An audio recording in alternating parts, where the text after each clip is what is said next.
All right, welcome to the latest episode of the Coleman Power Organic Fitness Podcast. I have Nicole here from Haute Foraging. Now, latest of my guests. Nicole, say hello to the listeners.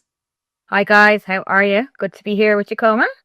Thanks for coming on. And I brought you on as someone that's an expert in the field, pardon the pun, right, on all things foraging. I suppose I want you to tell a little bit about your background and how you kind of got into foraging, because it isn't that common. And in fact, it's kind of a dying trade, really.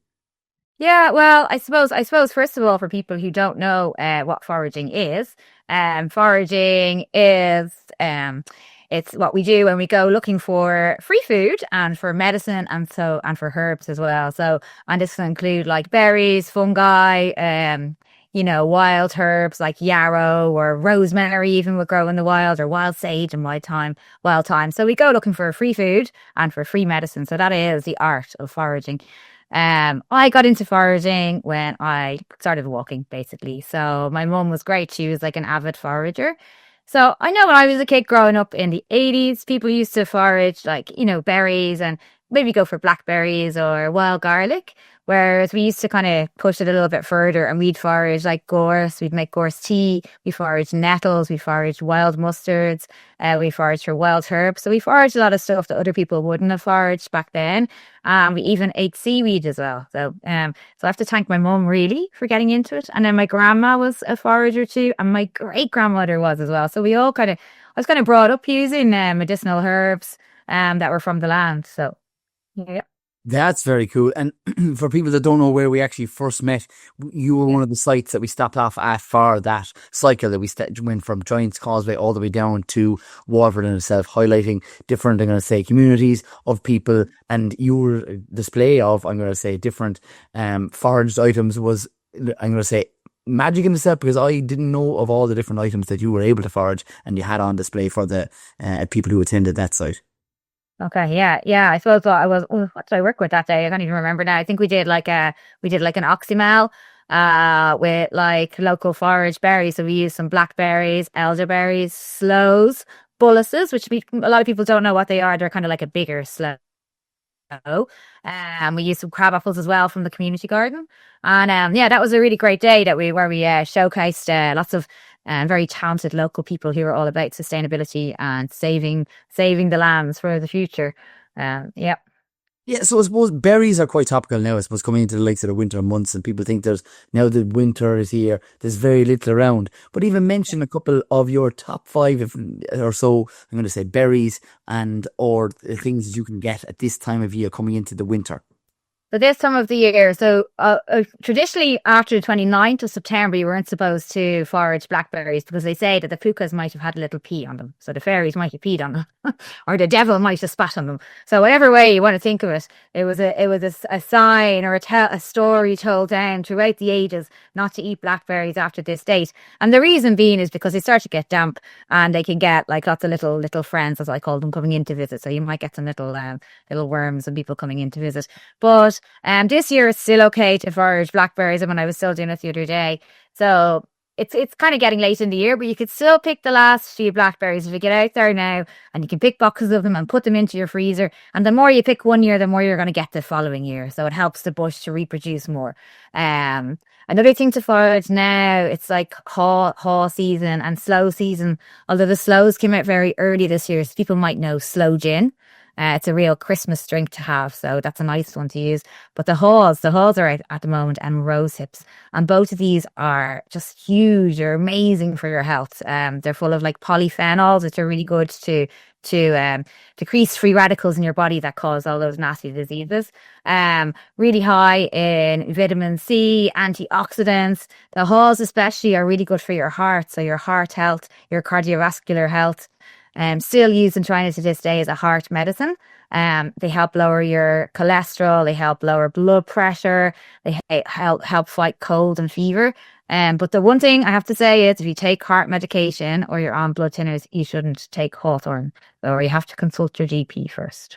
So good. How do you, I'm going to say, get it from the likes of the raw berry that we see red on the hawthorn tree to, I suppose, an edible or a palatable food item that we can have in either a beverage or a drink? How do you do it or make it for the people that have never come across it? Well, that's a great question. And people who come out foraging with me, I sometimes say a haw a day keeps the doctor away. So if you eat one haw a day, it'll keep your heart good and keep the doctor away. It's also good for love. So if your love life's a bit, not working out, get the haws into you. He's just So old enough to get a bag in him. yeah, okay. It brings all the lovers to your life and heals your heart. So on a serious note, I actually just made there. I'll actually put it up on my Instagram story. I put up all my recipes. There were lots of great recipes up there. I actually made a lovely hawthorn brandy the other day. So I followed Monica Wilde, who's the UK's most famous ethnobotanist and forager. She's fantastic. I followed her recipe. So I got one of the kids because, child labour. I know, I'm joking. I got one of the kids because they have smaller fingers to top and tail the haws. So I picked bunches of them and I got the kids to take the top and the bottom off the haws.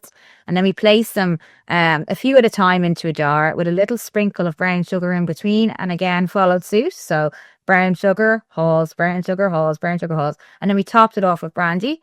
And I'll leave that now in the press for 4 weeks at least, or maybe longer. And then basically you just take a little shot of that through the winter, and it will keep your immune system boost. It was really good for your heart health. It's really good for your circulation. So that's a really easy way to use the haws. Another one is what you can do as well is there's something called oxymel, which I think we made at the community garden that day. So oxy is acid, so the vinegar, and mel is honey in Greek. So what we do is we make our own medicine. So you can collect your sloes, your crab apples, your hawthorn, your blackberries, your elderberries, whatever you fancy.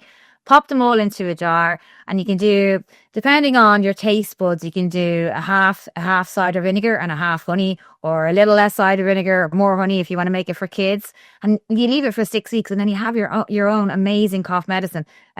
Or you can use it then in as a salad dressing or to pour over vegetables, and you've got this amazing medicine that's great for your gut bacteria, for your throat, for your immune system. It's like a really good friend to have in your press over the winter.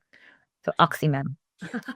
It's really strange that we've kind of lent away from that type of medicine and we've lent into the other one that, lo and behold, costs us more. And yet these are all things that have been around for centuries, and we've nearly left that kind of a lifestyle behind us. But there's a lot of people kind of trying to lean back into it and go into different courses that you're different doing, which is great. And I love hearing the stories of how to make these different things, because again, I didn't grow up with those. I suppose you're somebody that had lucky had your mother and the likes of your grandmother who was a forager too.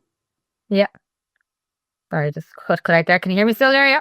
Again, I can hear perfect. Yeah, cool. Okay, yeah. I mean, even I was saying about my grandma, she would have always had rosehip syrup in the house, and her grandmother would have done so too. So my great grandmother would have passed it on to her, and that was a great one for cough, colds, and for sick tummies, especially for children when they were small, when they couldn't take regular medication under the age of 2. You give them a little spoonful of the rosehip syrup.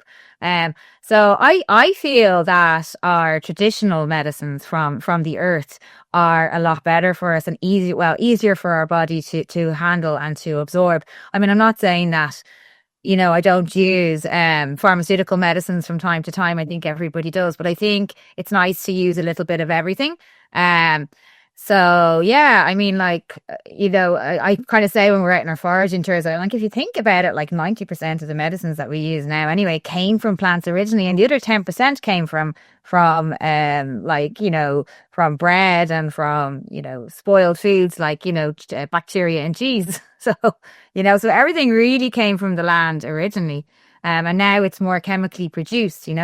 But if you go back, I mean, it's kind of funny actually. A lot of my friends sometimes say, "Oh my God, the drink you gave me last night," or "I made a motherwort ginger recently," which is a beautiful herb, and it's for colds, fever, flus, for people who were kind of getting a lot of fevers lately and they were sweating and they were too hot.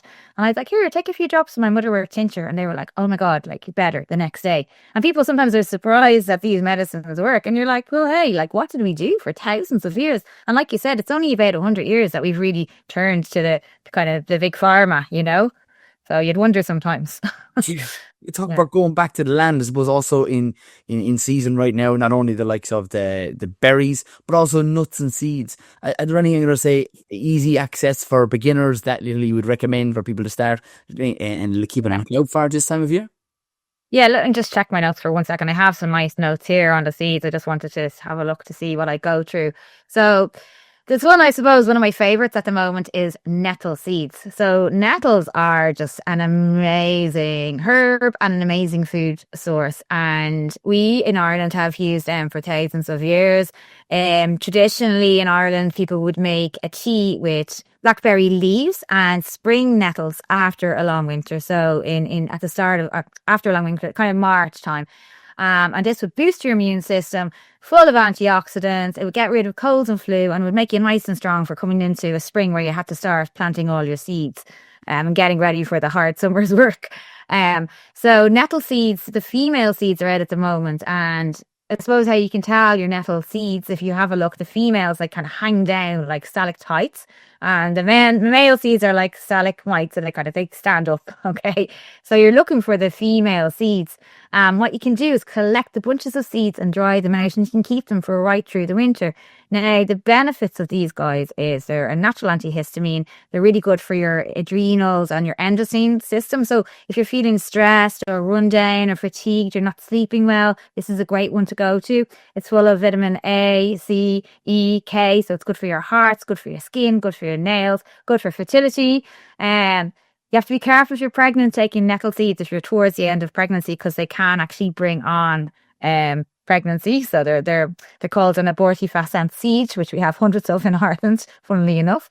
But nettle seeds are a fantastic one to go to. And they taste really nice. Like, I don't know if you've ever tried. Have you ever tried hemp seeds on your breakfast or Yeah, hemp seeds are much more common. Yeah, yeah, and it's one of those things that people will be shocked that there's male and female parts to the likes of the nettle. Yeah, yeah. And that actually, it took me years to try and figure out, because I was like, what's going on here?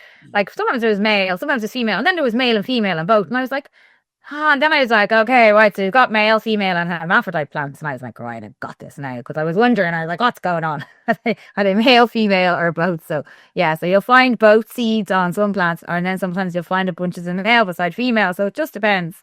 So we're looking for the female seeds, because they basically have all the goodness of the nettle that's been going through the nettle for the whole year. And you can just collect it. You can just grab a scissors with a little bowl underneath, snip off your nettle seeds, bring them home, lay them on paper, and let them dry out for about 5 days. And then you can use them throughout the year.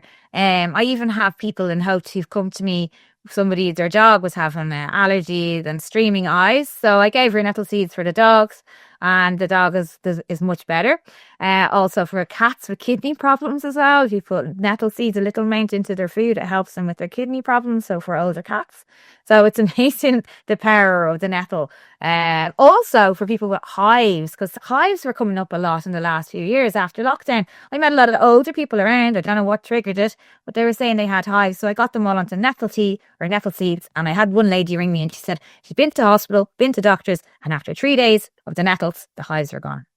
So they're magic. Love to hear that. Right, on the nettles, I'm just going to ask you maybe even a kind of half personal question. So with the harvesting of the nettles for nettle tea, are we still looking for the most youthful ones, or is it okay to take the older nettles that are much taller and lankier and actually go into seed? What's your That's a really good question. So usually we go and pick spring nettles, right? And that means they come up like very early now. The seasons have changed. We don't get a cold winter anymore. So you usually get nettles right through the year. And if the councils cut back at the wrong time, which they tend to do sometimes, no offense, councils, the nettles can come up to 4 times a year. Okay, so like it kind of does as a favour sometimes, insofar that the seeds fall down and they grow again. But basically, traditionally, you should always pick the nettles before they even start to go into flower, because what happens is when they start to go into flower, the calcium levels go through the roof.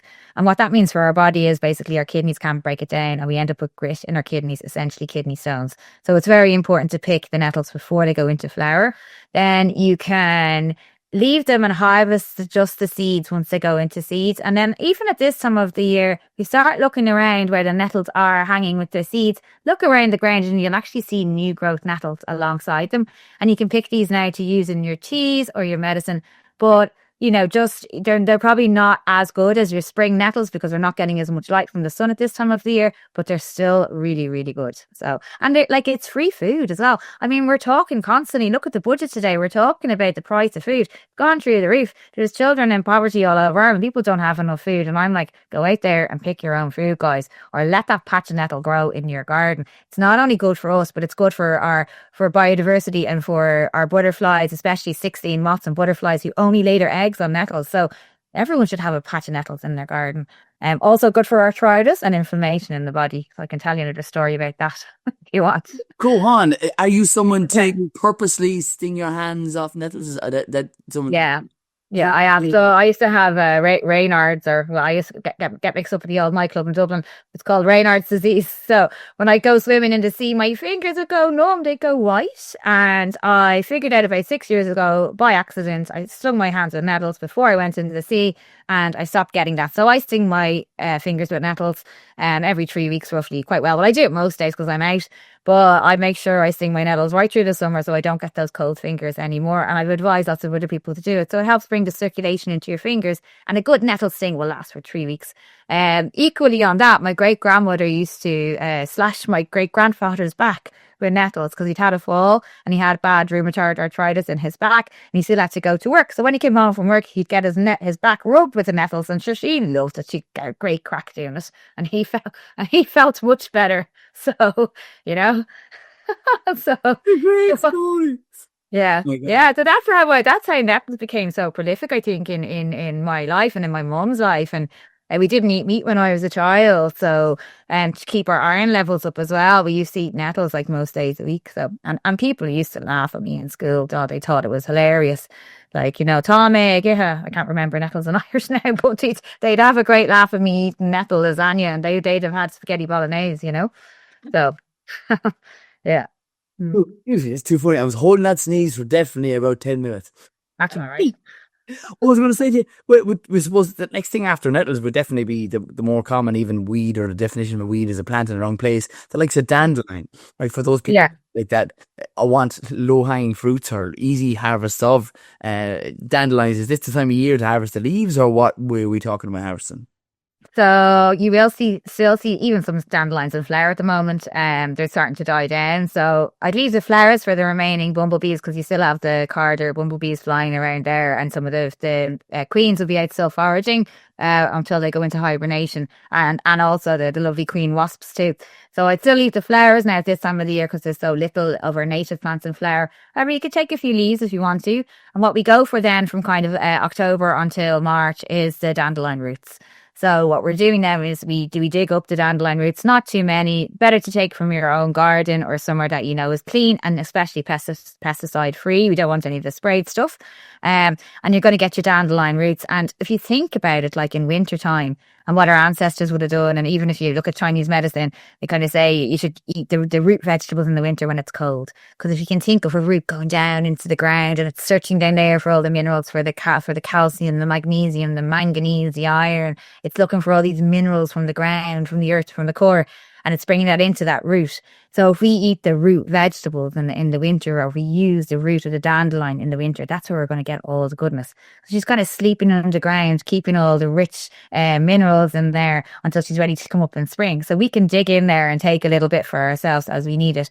And like, honestly, a little bit of dandelion root can go so far. Like, if you want something to boost your immune system, if you have any issues with your gallbladder, liver, kidney, any bladder issues, like dandelion all the way.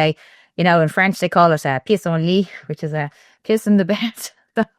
It's a diuretic, but it's an amazing diuretic. So what it can do is take toxins from your body, but it's really high in potassium. So it will also put all the minerals back into your body and hold them there for you. Yeah. Jeez, I do love the benefits of all the foods, and that's how I actually got interested in being healthy. I was like, where is magnesium found? Where is potassium? Where can I get it from real foods? And I was like, and then learning along the way, I was like, every vitamin and mineral is found in the soil. What grows in the soil, right? All the different plants, vegetables, and the weeds as well. Yeah. And if you think about it, people sometimes think, oh, I'm going to get calcium from milk. But then if you look at a homegrown head of broccoli, there's way more calcium in that than there is in a glass of milk. Like, so, well, in the milk nowadays, not straight from the cow. So yeah, I mean, it's the dandelion root though is it's amazing, and you can make like coffee from it, or like I've even used it to make like a vegan coffee icing for a cake. People love that.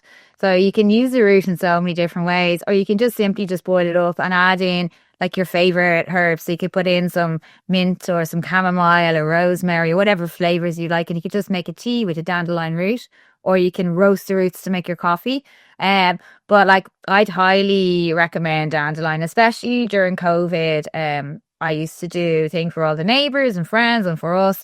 I'd use cleavers, which are called Sticky Willy, that's their nickname, which are a lymphatic cleanser, right? And they're so sticky that you can imagine them going through your body, and they go through your intestines, and they're kind of taking out any of the stuff that shouldn't be there. It's kind of like it's sticking on like a high fiber, and it takes it all out from your body. You do pee it all out. So I would do that with people, and it would get rid of the toxins or maybe some kind of leftover metals from what am I looking for, from any injections that you might have had.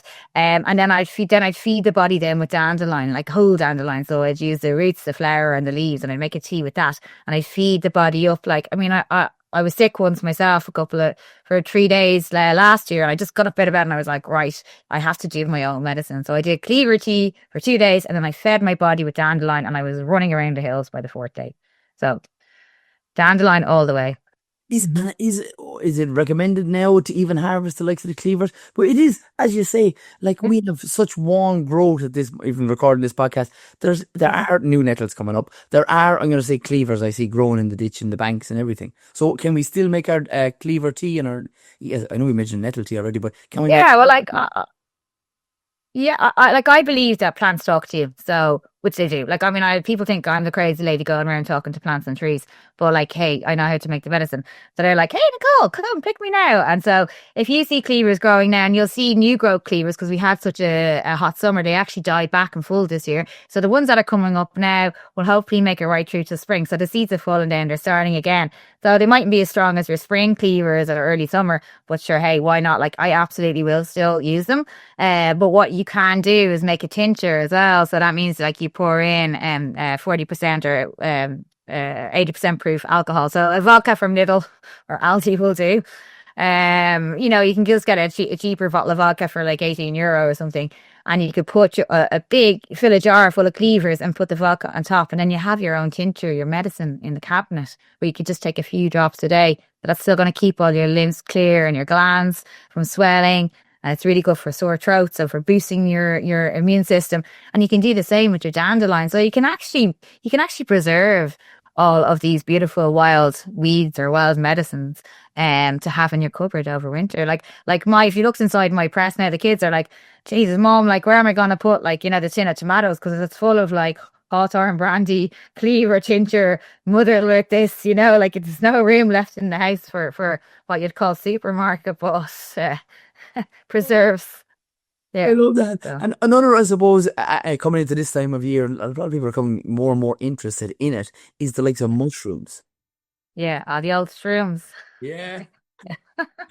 So people get so excited about mushrooms, and I do a lot of mushroom foraging tours at this time. I actually had a group out of 20 people there on Sunday, and we just had the most magical experience because we found lots of Amanita muscaria, and I don't know if you've ever, the red and white mushrooms.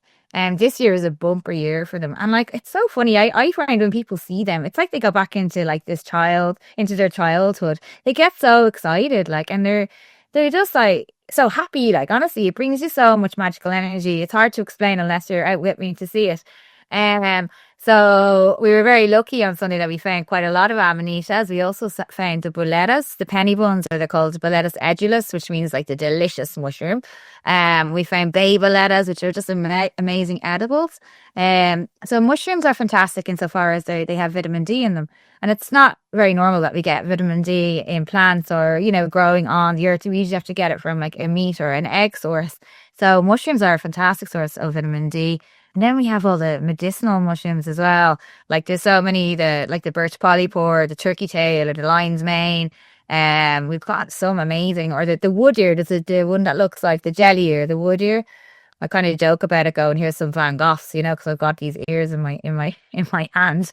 So the wood ears are a great one, and they're really popular over in Asia, and we have so many of them in Ireland, and they're a really good starter mushroom.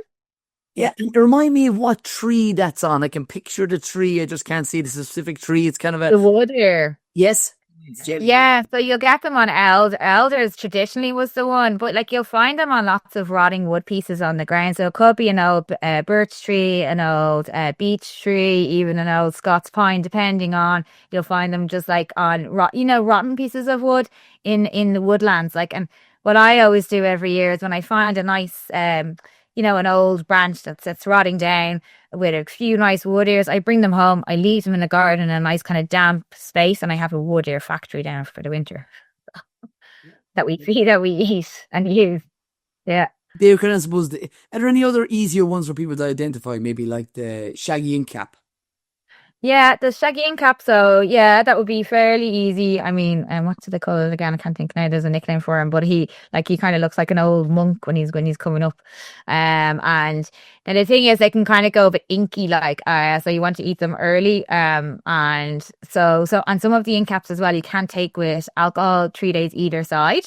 So they're not necessarily. They are a good starter mushroom as well. I think the best starter mushroom for people at the moment, and you will find some now, are puffballs. So they're so easy. I mean, we have common puffballs, pestle puffballs, pear puffballs, and giant puffballs would be the main puffballs that you find in Ireland, and they are everywhere at the moment, guys. Either be in the fields, they'll be in the meadows, they'll be in the woodlands, and they're a round mushroom. They look like a ball. Some have little spikes on them, some don't. Some have tiny little black spots.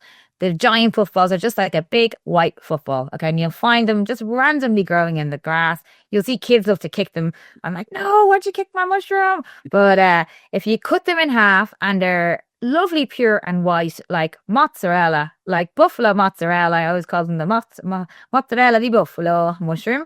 If you cut them in half and they're lovely, pure, bright white, then they're good to go. If they're starting to yellow, or they're brown inside, then it's they're no longer good for us to eat anymore. They started to break down, and they started to pour out the spores from them. So they're starting to put back into the soil by that stage. So they're a really, really good one, and a really easy one to identify. I've got lots of pictures of mushrooms up on my Instagram, and if you follow into my stories as well, I do tell a lot of names and what to do with the mushrooms too. Yeah, I suppose even as a final kind of question, I'd be super conscious of your time. What would, I'm going to say, maybe your top 5 things for people to forage at this time of year, or going into the the winter when this podcast is coming out? Maybe things we already have mentioned, a recap of those top 5 of your favourite for easy beginners foragers. So I'm trying to think now. Well, I suppose your dandelion that we talked about, which would be excellent. So you can go for your dandelion roots. And if you are foraging these, you want to dig them up. You do have to ask permission if it's not your lands, but you dig them up and you can give them a good clean under the tap, which is really important. Make sure you clean them down, or use mineral water. Give them a good clean. You can actually dry them out and keep them for the winter as well. So I would say definitely the dandelion roots. Then I go for your nettle seeds again. I was saying how important they are to keep through the winter. Another really good one to have is yarrow. A lot of people should know yarrow. It kind of looks like the top of a carrot growing, and has these lovely white flowers, and it's still in flower in a lot of places in the country. And yarrow was a real old traditional one that we would have used in Ireland. So it's really good for healing wounds. It's antibacterial, antimicrobial, antifungal. It's anti-inflammatory. So it's really good for colds and flu, especially. And you can make a nice yarrow tea. It's really good for women's, for menstrual cycles, and for any cramping in your stomach as well. So yarrow is a really nice, handy one to have in the house. It has a little bit of salicylic acid in it, which means aspirin, basically. So you wouldn't want to take too much of that if you were taking blood thinners or you're allergic to aspirin, especially. Now it's more of a phyto one, but so it's not as strong as your regular aspirin, but still, what else do we have? We have crab apples at the moment. So I'd say go get your crab apples, and make a oxymel with them. The crab apples are, if you look around the streets in Dublin, there's crab apple trees on all of them, in all the towns. Like if you walk up any street, even in Haute or I don't know in Kilbarrack, or I'm going north side because I'm a north sider, but I've seen lots of crabapple trees growing everywhere, and you can just pick them off the tree and use them as well. What else did we say? Trying to think what else. Maybe You the only, end of you only have one more. You've one more for your top five here.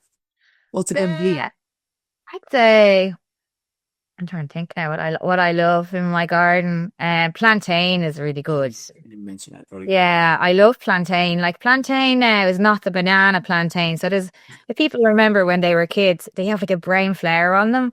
And it's just an amazing plant. It's my favorite plant to forage. So for coughs and colds that are going to come on during the winter, if you have plantain dried in your house, you're sorted, especially if you get that tickly cough down here, or if you're like myself and yourself, that we talk a lot in our jobs.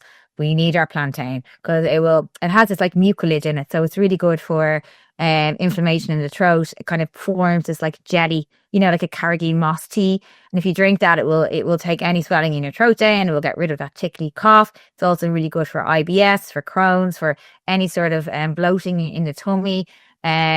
Really gentle with children as well. It will stop any sort of wounds bleeding. It's antibacterial, antimicrobial, anti-inflammatory. So if you get stung by a wasp, a bee, a spider bite, or anything like that, you go and use your plantain. It's just an amazing plant. I mean, the soldiers would have used it in World War One and World War Two, and when they had no medical kits, they would have gone to plantain. And like plantain is in everybody's garden, and if it's not, you're using weed killer. So sorry. And if it's not in yours, it's probably in your neighbours. If not in your neighbours as well, they're probably using weed killer too. So Yeah. keep an eye out for it. Is that kind of a green pointed leaf? Yeah, like a hare's ear, and then we have another one that's like a rabbit's ear. So we have the broadleaf plantain, and then we have the ribbert or lancelot plantain, which are two main ones. And you'll also find a maritime plantain by the sea, which is even more mucilage in it, which is even more medicinal. So yeah, so they'd be my, I don't know, top 5 at the moment that I can think of off the top of my head to keep through the winter. Yeah. Yeah. Fair play to you. And I suppose that's kind of an introduction into us kind of mentioning about, this is a bit of a teaser. You guys heard it and hear it first, right? In the new year, there will be a foraging and growing course. So stay tuned for the dates as well as the times and locations of exactly that. It'll probably be Dublin based. All right. But other than that, that's the initial, I'm going to say, secret being let out here today whenever this podcast come out. But Nicole, where's the best place for people to reach out to you to check out the likes of your social medias or any different foraging courses that you have throughout the winter months before we head into the new year? Yeah, sure. So I at the moment I'm running courses weekly, every weekend, and some during the week as well. I've got a really good collaboration coming up with Bill O'G, who is our Ireland's top mycologist, the mushroom man, as I call him. So we're doing a Halloween special on October 31st. So we'll do mushroom foraging, synopsis, and you're going to have lunch with us in the doghouse in Haute. That's for the Samhain festivals, and we'll have a few puka stories, a few stories of the banshee up in the woods. And the fairies. And also you can get me on www.hauteforaging.ie, and also I'm Haute Foraging Nicole on Instagram and Haute Foraging on Facebook and X and TikTok, the whole lot. I'm there everywhere.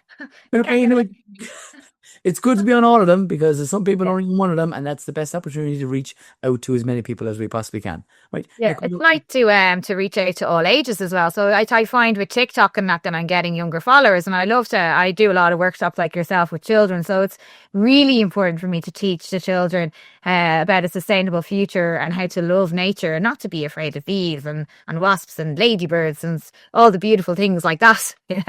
So I love to teach children about the natural medicines, and probably most of the kids on the north side of Dublin now know about plantain or how to use the centre of a dock leaf when they get cut or stung. So I know I do a lot of work with scouts as well. So yeah.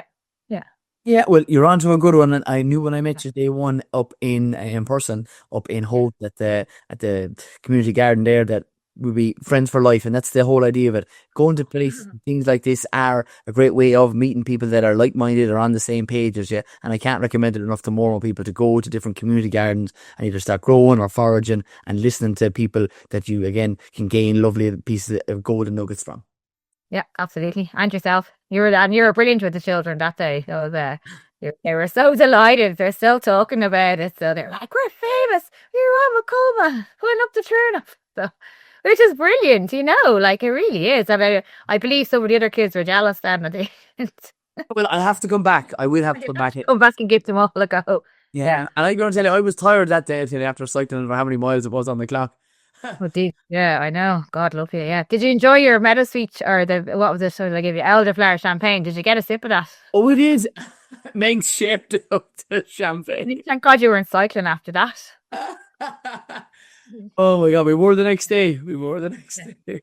Yeah, yeah. No, well done. It was brilliant. And did that go well for you? Did you raise? Did you? Well, I know you raised a huge amount of awareness. I know people were talking about it for weeks here afterwards about yourself and Brendan for Bia, so which was fantastic. And then Cunnell from Arden Garden with his soil regeneration workshop. That was amazing, wasn't it? It was a great event. Brilliant.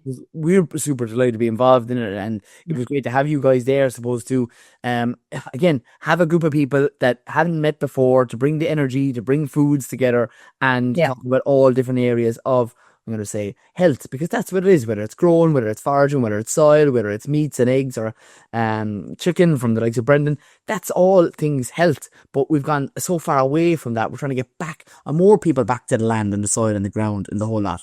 Yeah, and to enjoy it as well. And like you said, back to the soil and the ground. And like you know, and I know, like when you put your hands in soil every day, like and you're listening to the birds, and I've talking to the plants, talking to the mushrooms, and I'm tweeting back to the birds, you know, and like I'm just like in my happy place, my happy space, and like then you learn how that helps with any stress in your life or anxiety, and when you just go out and you're just completely at one with nature, like, and then you're eating from that as well, and you're giving yourself medicine, and it's so good for up here for your mind, and especially with things going on in the world at the moment. It's funny. I'll just finish up on that because I said that to people the other day.